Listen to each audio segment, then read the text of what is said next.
अमरावती शहर निवासी नीता लबड़े एक साधारण परिवार से आने वाली, जो बड़ी मुश्किल और कठिन दौर से गुजरते हुए भी जिन्होंने अपनी पढ़ाई पर पूरा ध्यान देते हुए एक सफल और एक अच्छी आला अधिकारी बनी। CBN न्यूज़ 18 की एक खास मुलाकात में नीता लबड़े ने बताया कि उनका जीवन किस परिस्थितियों से गुजरा। साथ उन्होंने ये भी कहा कि एक साधारण महिला से तहसीलदार बनने में उन्होंने किस तरह की कोशिश की। आइए जानते हैं क्या कुछ कहा भुसावल तालुका की तहसीलदार मैडम नीता लबड़े ने।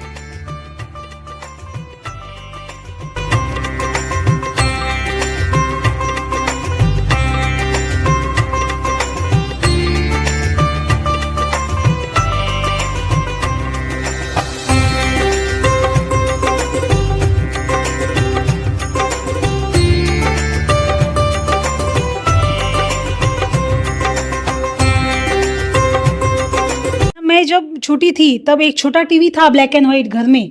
उस टीवी पर ना एक सीरियल चलती थी उड़ान। वो उड़ान सीरियल में ना एक लेडी ऑफिसर थी, पुलिस ऑफिसर। तो मुझे ऐसा लगता था उसको देखकर, मैं 9 साढ़े 9 बजे वो सीरियल देखती थी। खाना होने के बाद हम सो जाते थे, पर ना मुझे उसको देखने का मन करता था। I was impressed by that वर्दी एंड ऑल हर एटीट्यूड। तो मुझे लगा कि मुझे इसके जैसा बनना है। मैम, आपको हमारे चैनल के माध्यम से काफ़ी युवा भी देख रहे हैं, काफ़ी ऐसे किड्स वो भी देख रहे हैं, तो आप युवाओं को और उन किड्स को क्या मैसेज देना चाहूँगी? क्योंकि आपको जो है लोग देखते हैं, सुनते हैं और मानते हैं। वो भी चाहते हैं कि आपके जैसे वो अधिकारी बने, MPSC UPSC पास आउट करके कोई बड़ा अधिकारी बन के कोई बड़े आला दर्जे पे पहुँचे। किस तरह का आप मैसेज देना चाहूँगी युवाओं को? युवाओं को ये मैसेज देना चाहूंगी कि देखो, आज का जमाना जो है आपका, वो आपका सोशल मीडिया पे बहुत जाता है। सोशल मीडिया पे सभी लोग हम देखते हैं, मेरी भी बच्ची है, बच्चा है, बेटा है, दोनों वो भी देखते हैं। पर क्या है ना, कितना वक्त हमें सोशल मीडिया पे देना है और कितना वक्त हमें करियर के लिए काम करना है, ये अभी हमने क्लैरिफाई होना चाहिए। देखो, वो एडिक्ट है। मोबाइल एक बार देखना शुरू किया आपने, वो कौन सा क्या होता है, इंस्टाग्राम बच्चे बहुत देखते हैं, बराबर है। देखना बुरा नहीं है, पर हमारे काम का कितना है। और यदि ठीक है एंटरटेनमेंट लेके देख सकते हैं हम, पर कितना वक्त उसे देना है।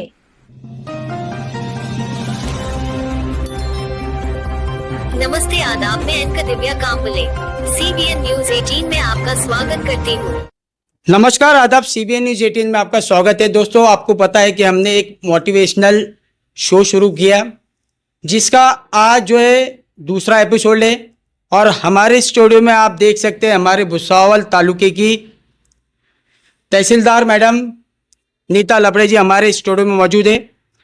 सबसे पहले तो मैम, आपका CBN न्यूज़ 18 के इस शो में बहुत बहुत स्वागत है। किस गांव से आप बिलोंग करती हो, आपका जो है फैमिली बैकग्राउंड क्या है, और किस तरह की आपने जो है आपकी इस सफ़र में आपको किस तरह की चुनौतियाँ सामने आई, क्या बोलना चाहोगे आप? मैं अमरावती से हूँ प्रॉपर जी। यहाँ अभी पोस्टिंग है, 1.5 साल से यहाँ काम कर रही हूँ एज ए तहसीलदार। और अमरावती से होने के कारण मेरा जो बचपन है पूरा अमरावती में गया, एजुकेशन भी वही हुआ। और मैंने MA इंग्लिश किया है। और हमने तीनों भाई बहनों ने हमने MPSC दी थी और हमारा सिलेक्शन हुआ। अभी हम तीनों ऑफिसर्स हैं, मेरे 2 भाई भी पुलिस ऑफिसर्स हैं और मैं भी यहाँ हूँ। बिल्कुल। मैम, आपने ये तो बता दिया, लेकिन आप थोड़ा सा आपके बचपन के बारे में बताइए कि आपकी फैमिली बैकग्राउंड कैसा था। आपके जो पिता थे वो क्या करते थे? मेरे पिताजी वो जो राज्य परिवहन मंडल होता है ना, ST डिपार्टमेंट, तो उसमें थे और क्लरिकल में थे। पर मैं जो छोटी थी, 9वीं 10वीं में होगी शायद, तभी उनको पैरालिसिस का अटैक हो गया था। तो वो तो तब से उन्होंने काम नहीं कर पाए वो।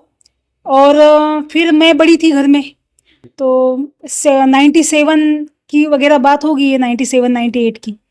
तो मैं बड़ी थी और मेरे 2 छोटे भाई थे। फिर भी हमने काम करके, थोड़ा मेहनत करके, मीन्स काम ऐसे किया कि कोई भी काम नहीं कर सकते हम, कभी बाहर भी निकले नहीं हैं। माँ भी बिल्कुल सीधी सादी औरत है। तो फिर मैंने क्या किया कि अब क्या करना चाहिए, तो मैं 9वीं में हूँ, या 9वीं मेरे क्लास में हो गई, पास हो गई हूँ, तो मैंने ऐसे बच्चे ढूंढे आजू बाजू के कि मैं उनको पढ़ाऊं जो मैं पढ़ी हूँ। मैंने उनके माता पिता से बात की कि मैं आपके बेटे को पढ़ाऊंगी। उसको इंग्लिश का बहुत प्रॉब्लम जाता था तब, इंग्लिश में बहुत कच्चे रहते थे लोग, तो उसको पढ़ाने के लिए मैंने खुद में ये डाला कि मैं ये पढ़ाऊंगी इनको, मीन्स मैं फेमस भी हो जाऊंगी, पैसे भी आएंगे।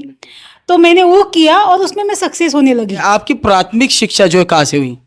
अमरावती में गणेश दास राठी विद्यालय है, वहीं से मैं 10वीं तक वहाँ पढ़ी हूँ। और उसके बाद 11वीं से पूरा एमए इंग्लिश होने तक मैं विदर्भ महाविद्यालय है वहाँ, VMV, वहाँ मैंने एमए इंग्लिश पूरा किया।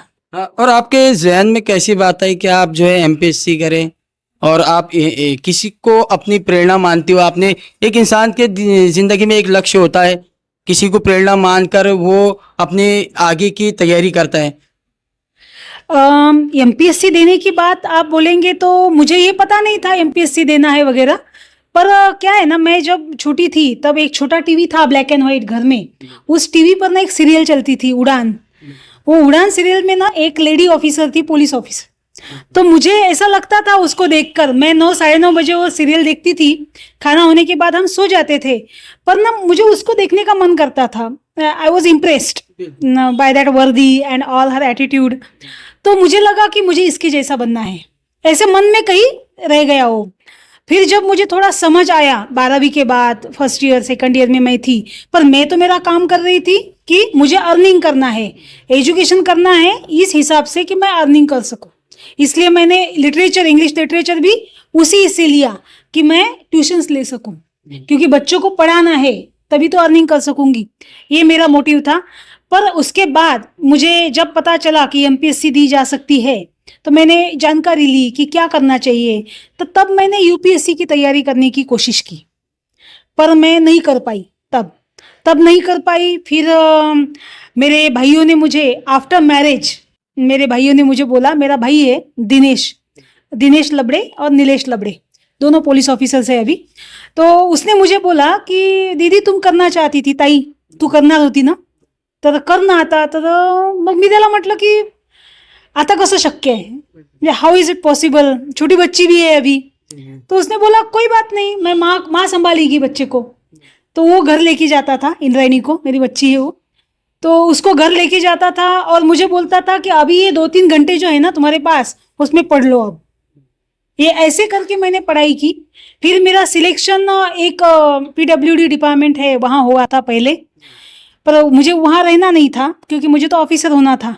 इसलिए मैंने उन ऑफिसर्स को भी बताया कि सर मुझे कोऑपरेट करो, मुझे एग्ज़ाम के वक्त छुट्टी लगेगी और मुझे बहुत ज़्यादा ओवरलोडेड काम मत दो कि मैं एंगेज रहूँगी। पर ऐसा होता नहीं है, काम तो कर रही थी, पर जो अप डाउन करती थी मैं उस सर्विस के लिए, 1.5 घंटा जाना और 1.5 घंटा आना, ऐसा बस से होता था प्रवास, उसमें मैंने 3 घंटे रेगुलर स्टडीज़ की, 3 घंटे मैंने बहुत पढ़ा। और तब मुझे घर आता था मेरा, तो मुझे लगता था कि और आधा घंटा मिलता तो अच्छा होता। बिल्कुल, यानी आप सफर के वक्त भी आपने छोड़ा नहीं, आप उस वक्त भी जो है पढ़ाई करते रही। बहुत अच्छा वक्त था मेरे लिए कि तब मैं कर सकती थी पढ़ाई। और आजू बाजू के लोग जो बस में बैठे हुए हैं, सीट पर जगह भी नहीं है तो भी मैं जगह बना लेती थी, और वो कुछ भी बोले मैं अपना पढ़ाई करती थी। तो और कोई कभी डिस्टर्बेंस भी नहीं हुआ, कुछ नहीं हुआ, सिर्फ वो गाड़ी हिलती है थोड़ी बसेस, तो थोड़ा लगता था, पर मैंने कर लिया, वो कभी तकलीफ महसूस नहीं हुई क्योंकि मुझे करना था और किया। तब ना ऐड नहीं आते थे, 2005 से 2008-9 तक हम हर साल तैयार होके बैठे थे पढ़ाई करके, पर ऐड नहीं आते थे, जगह नहीं निकलती थी। पर अब क्या करें, फिर 2009 में एक पोस्टिंग के लिए मेरा इंटरव्यू तक जाना हुआ, इंटरव्यू दिया मैंने, तो उस इंटरव्यू में मुझे मार्क्स कम आए, पता नहीं क्या कुछ गड़बड़ी हो गई। मेरा प्रीलिम्स निकला, मेंस में भी अच्छे मार्क्स थे, पर इंटरव्यू में अच्छे मार्क्स नहीं आए, इसलिए मैं 12 मार्क्स से मेरा सिलेक्शन रह गया था उस वक्त। फिर भी मैंने नहीं छोड़ा, मैंने दूसरी प्रीलिम्स दी, फिर मेंस दिया, पर इस बार इंटरव्यू की अच्छे से तैयारी की हुई थी, पूरा पता था क्या पढ़ना है क्या नहीं, करंट अफेयर्स पे ज़्यादा ध्यान दिया, भाई भी साथ में थे दोनों, माँ का बहुत सपोर्ट था, बच्चों को संभाल रही थी अच्छे से, तो मैंने तब दिया और मेरा सिलेक्शन हो गया। मैम आप कौन से साल में जो है अधिकारी बनी? 13 2013 में और आपकी सबसे पहली पोस्टिंग कहाँ हुई?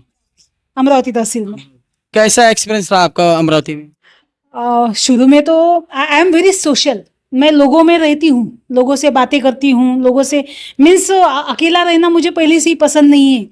पर वहाँ की भीड़ देखकर थोड़ी सी डर जाती थी कि इतने लोग आते हैं, माय गॉड, और सब लोग ऐसे आते हैं कि हमारी तरफ, तो हमें लगता है टारगेट जैसा लगता था वो, कि इतने लोग क्यों आ रहे हैं, इतना सबका काम करना है, 100 आए तो 100 का काम करना है, ऐसा प्रेशर बना रहता था मन पर। फिर धीरे धीरे पता चला कि ठीक है, कुछ लोगों का नहीं भी कर पाते हैं तो सिर्फ उनको बताना है, वी शुड कम्युनिकेट देम कि ये नहीं हो पाएगा, और उसमें ज़्यादा एनर्जी नहीं जाती। लेकिन बहुत अच्छा अनुभव था, और सामान्य लोगों के काम होते हैं यहाँ तहसील में मेरे माध्यम से, ये सबसे बढ़िया बात थी मेरे लिए, बहुत आनंद आता था उस। अच्छा, अब आपकी प्रेरणा किसको मानती हो? इंदिरा गांधी जी को मैं अपनी प्रेरणा मानती हूँ। मुझे ऐसा लगता है कि अधिकारी बनने के लिए कोई ऐसा, जस्ट तुम्हारा इंटेंशन क्लियर होना चाहिए। इंटेंशन क्लियर हो, तुम्हें क्या करना चाहिए ये क्लियर है तो आप कर सकते हैं, कोई भी फील्ड हो। और बहुत से फील्ड है, तुम्हें सोशल इसमें जाना है, तुम्हें वेलफेयर में जाना है, तुम्हें अकाउंटिंग में करना है, सीए होना है, किसी को पत्रकार होना है, आपके जैसे होना है, अलग अलग फील्ड है। और किसी को ऑफिसर होना है तो वो स्पर्धा परीक्षा के माध्यम से जाएगा, और किसी को बैचलर्स डिग्री टेक्निकल में लेनी है, कंपनीज में अच्छे से काम करना है, अच्छी डिग्री ले सकते हैं। मीन्स किसी भी फील्ड में जाने के लिए सिर्फ हमारा इंटेंशन क्लियर होना चाहिए, और हमारा फिक्स होना चाहिए कि मुझे इस तरफ जाना है। तो फिर क्या होता है ना, वक्त बर्बाद नहीं होता, और हम करियर वक्त पे कर पाते हैं। हमने बाद में किया, बहुत देर हो गई हमें करियर करते करते, क्योंकि हमने धीरे धीरे किया सब। हाँ, पर बच्चों का करियर टाइम पे भी हो सकता है, और टाइम पे करियर होता है तो उसका मजा भी और है। अच्छा, आप ये बताइए, अमरावती के बाद फिर आपकी दूसरी पोस्टिंग कहाँ रही? तहसीलदार भातकुली। 3 साल तक मैंने तहसीलदार भातकुली का चार्ज संभाला, और अच्छे से काम करने का मौका वहाँ मुझे मिला। फिर एफडीओ करके, अन्न व नागरी पुरवठा विभागात एफडीओ पोस्ट असते, वो भी मैंने 1.5 साल तक किया, और उसके बाद मेरी पोस्टिंग भुसावल में हुई। अच्छा मैम, भुसावल शहर जो है कला और संस्कृति के लिए माना जाता है, लेकिन साथ साथ जो है यहाँ पर गुनहगारी भी काफ़ी है।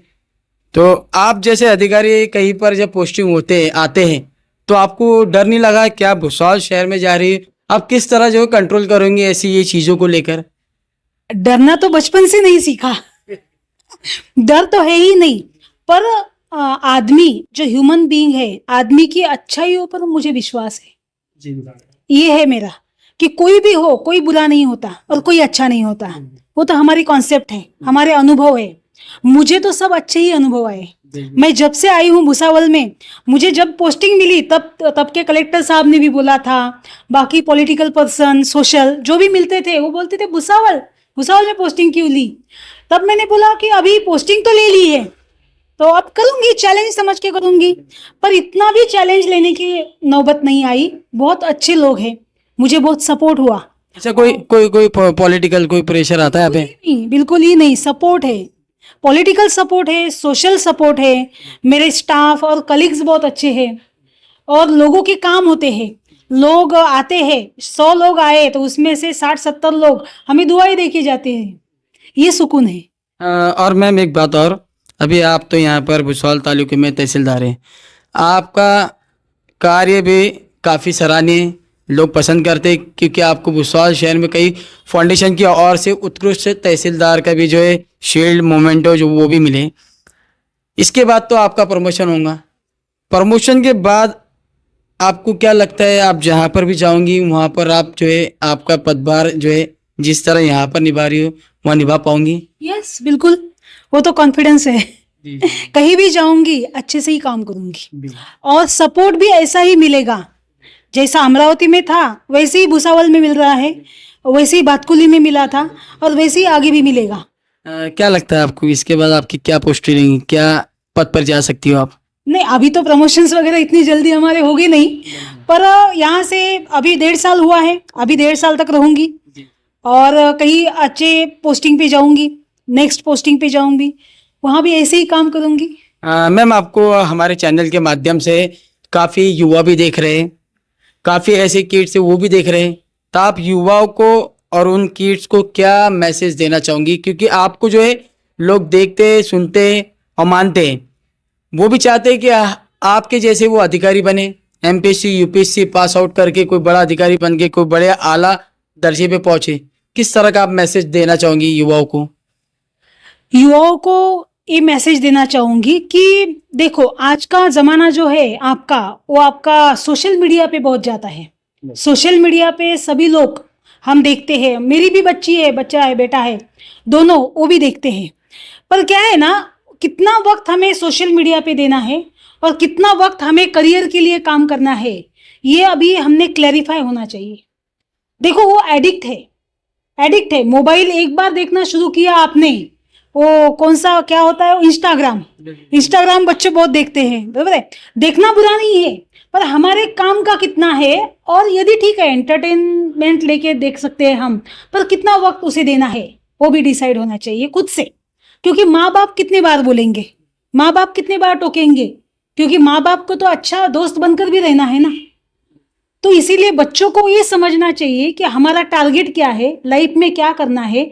और मैं बच्चों को ये बताना चाहूँगी, बच्चों को बताऊँगी, लड़कियों को बताऊँगी, महिलाओं को बताऊँगी कि ये 4-5 साल ही है स्ट्रगल करने की। ये 4-5 साल बहुत मेहनत कर लेना है और फिर आराम से जिंदगी जीनी है हमारी जैसी।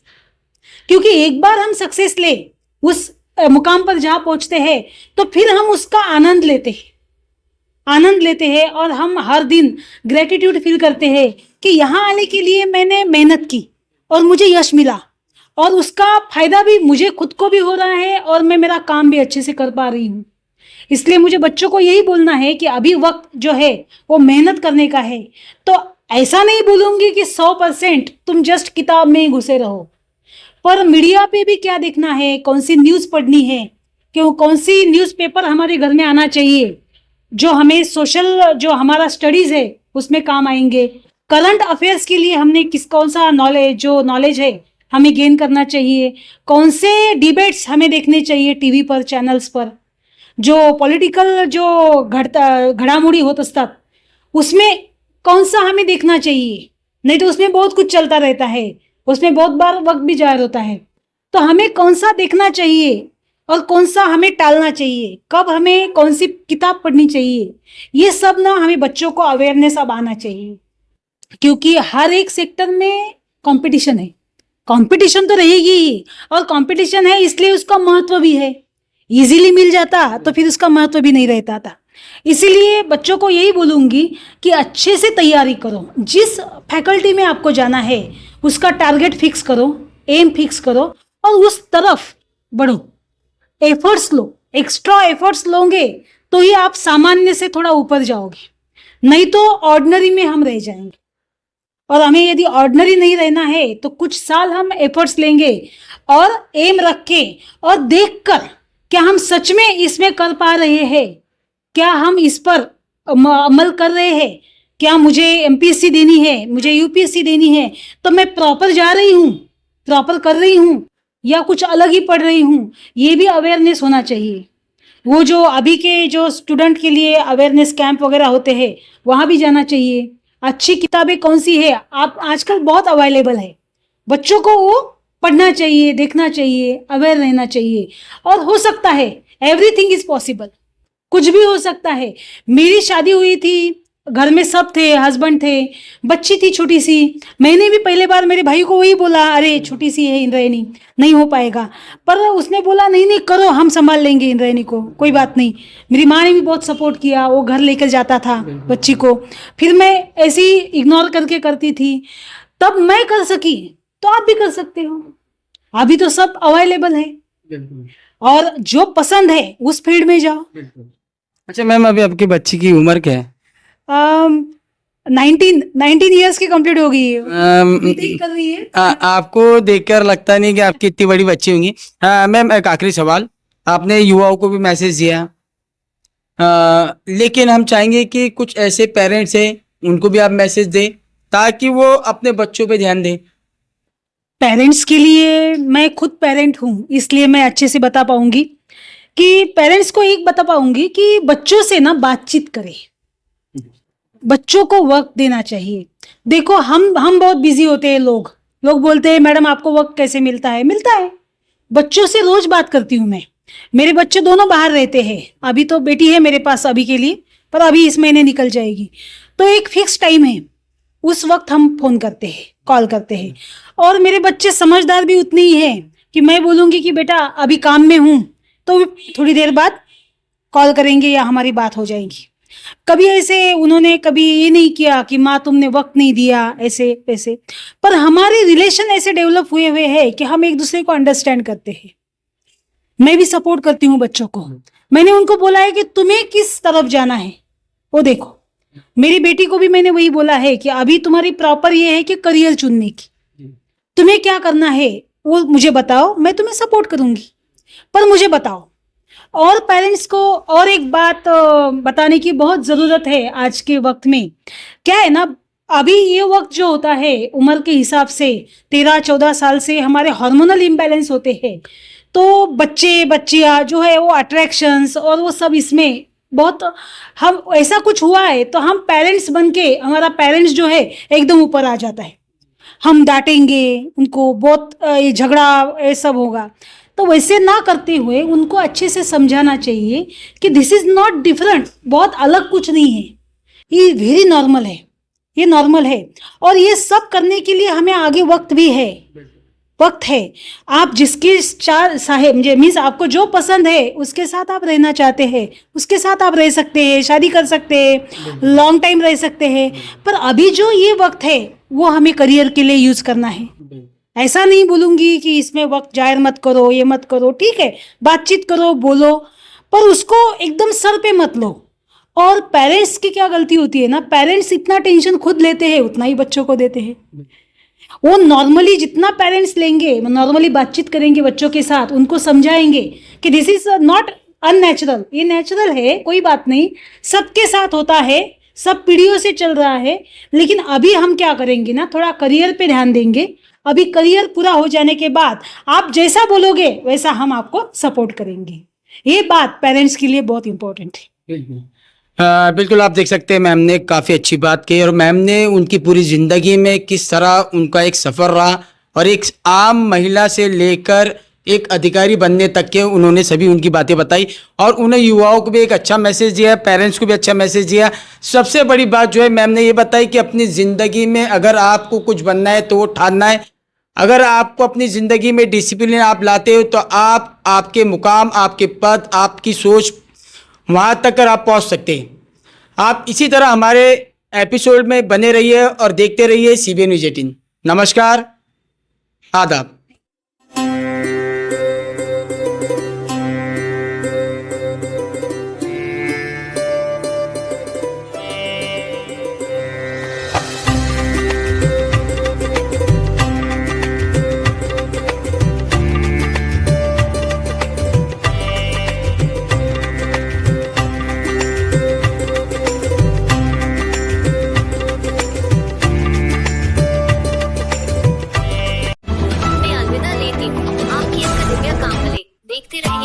Press the bell icon on the her YouTube समस्या में app आपके and never साथ, miss another हर update. खबरों में सच्चाई से आपके पास, क्योंकि हम सच दिखाते हैं। हमारे CBN न्यूज़ 18 चैनल को सब्सक्राइब करें। जय हिंद।